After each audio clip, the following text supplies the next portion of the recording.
Ladies and gentlemen, welcome to Opinion Machine, the show where we talk about all things gaming. My name is Killjoy, and today we're going to be talking about Nintendo's little mini partner direct showcase that happened yesterday. I wasn't able, I was working, so I wasn't at home to be able to just sort of live stream and give my reactions. Excuse me.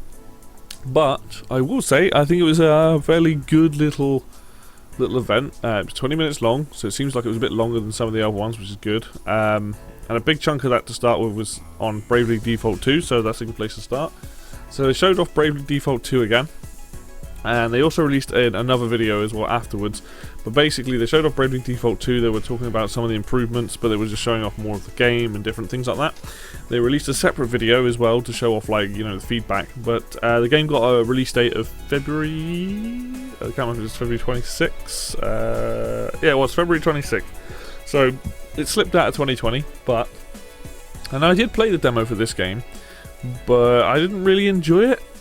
And I think I'd probably enjoy it more...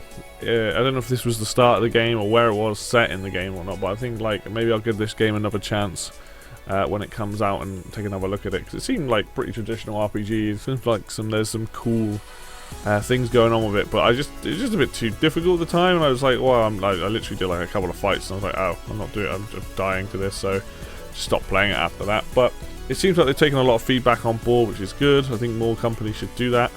And just kind of do these videos to show what they're changing and things like that, so that's good. But yeah, we had that shown off. We had a new Story of Seasons game shown off, which is out next year as well. And that's kind of like one of those games where you're like on a farm or a bit of land, and you kind of just like work your way into like making that better and stuff like that. So it's not really my cup of tea, but I'm sure these people that like Stardew Valley and what's the other one, Harvest Moon, things like that, they'll be right up somebody's street. A lot of like the just sort of not smaller games, but the ones they kind of glossed over, I guess, or had very limited screen time. There was Bakugan, which launches soon. There was Tropico 6, which is like an interesting sort of like, I guess like it's like almost like it's set in Cuba, kind of like you're making up like a little empire, like Drug Empire or something. Those games are meant to be quite fun. I've never played one myself, but it's cool that they're coming to console. They showed off Immortals Phoenix Rising as well, a bit more about that. Which, you know, I do quite like the look of, but then it's got very many Breath of the Wild elements, so I'm kind of like interested in that. They showed off a game called Surviving the Aftermath, which looks like kind of like an RTS, but you're defending against stuff. You're trying to build up a city while defending against people, so that's kind of interesting. We got the game, one of the newest games from Clay Entertainment, the guys that do Don't Starve and Mark of the Ninja, called Griff Lands, and that's turning up next year as well. So there's a ton of things that they were showing off there, but they mostly seem to focus more on some of the other games they showed off. So they showed off Hitman 3, and they also showed off Control. Now these are two big games. Now interestingly, they're doing the cloud versions. Now I booted up Control, but I didn't actually play it. But you have to kind of like buy it. You have to play the cloud version thing, and then I think play it for like 5 to 10 minutes, and then you can buy which version you want. So I'm kind of curious about it. I might give it a go, depending on what the price of it is. If it's like too expensive, then maybe not, but we'll see. Hitman 3 interests me a lot because I actually like the last one I played. I really liked. I do have the newer Hitman games, a couple of them anyway, that I do need to get around to playing. And I think that's really cool, and I think this is setting a precedent for a lot of games that are going to do this cloud thing. It's going to be tough. Because you need a very good internet connection, really, if you want a smooth experience. But they did it with Resident Evil 7 in Japan. I don't think it ever came out over here. But I think it's really cool that if this is potentially something that will work well, then we are going to see these better games actually being streamed to the console. But we'll see how that turns out. I need to like digitally play Control and see how it actually plays and if it's any good. So there was those. What else did they show off? They showed off HAL Laboratories mobile game that's now coming to Switch called Part-Time UFO. It's like a little puzzle game.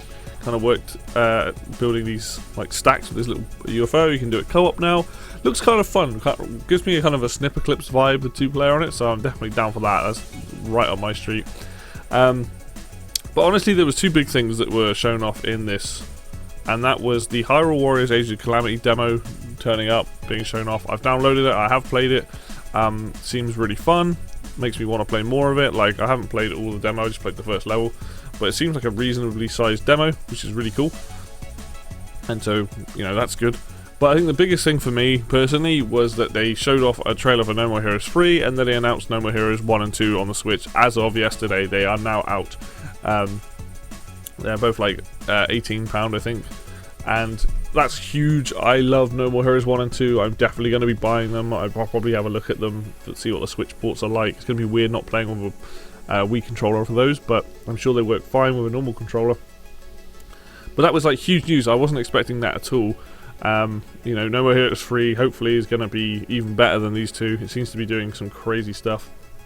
So I am like super happy. I honestly think yesterday's showcase was really strong, personally, and they weren't just showing off. The problem is I found recently is they've been showing off a lot of RPGs, like a lot of these kind of like build up your town, go out and like, you know, a lot of these RPGs, and they showed one of those, but then you've got action games like Hyrule Warriors and No More Heroes, and then you got Hitman and Control. You know, it was a better variety of things, I feel like. Primarily action games by the looks of it, but like it felt like there was a lot of variety there for different people, so that was really cool. And they said this was the last one of these partner showcases for the year. I wouldn't be surprised if we get maybe something that's more Nintendo centric, or we get maybe something Smash related. I don't know, but like I could see something happening in November or December potentially, but I'm not going to get my hopes up. All in all, it was actually a pretty good little presentation. It was fun to see what they showed off. I hope that we get more games thinking about this cloud style if it's good. Like I said, I'm going to have to try that to see how good it is. But you know, if that allows Switch players to be able to play games that maybe don't run natively on the hardware and they've got solid, you've got a solid internet connection and things, and that could be good.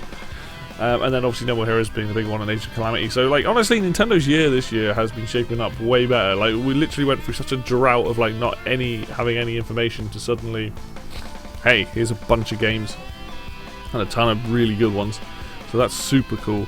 But yeah, I think the way they've been doing it, I'm not necessarily the biggest fan of the way they're doing these little mini partner showcases, because if you take a lot of this information, you can make some big, really cool, big presentations. I get it because of COVID, that's probably why they've done it this way, but yeah. All in all though, like pretty happy with how it's been. Looking forward to playing a lot of these games. I will be doing something on No More Heroes without doubt. And I will be hopefully checking out Control, hopefully.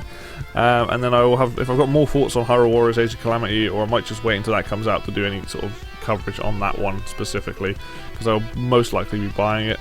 And then looking forward to Immortals Phoenix Rising and possibly Bravely Default 2 next year. So there you go. There's my thoughts on yesterday's mini direct. Thank you very much for watching. As always, if you like this video, hit like. If you want to see more content like this, then hit subscribe down below. Also, Facebook and Twitter links down there if you want to get involved in those places. And until next video, I will see you then.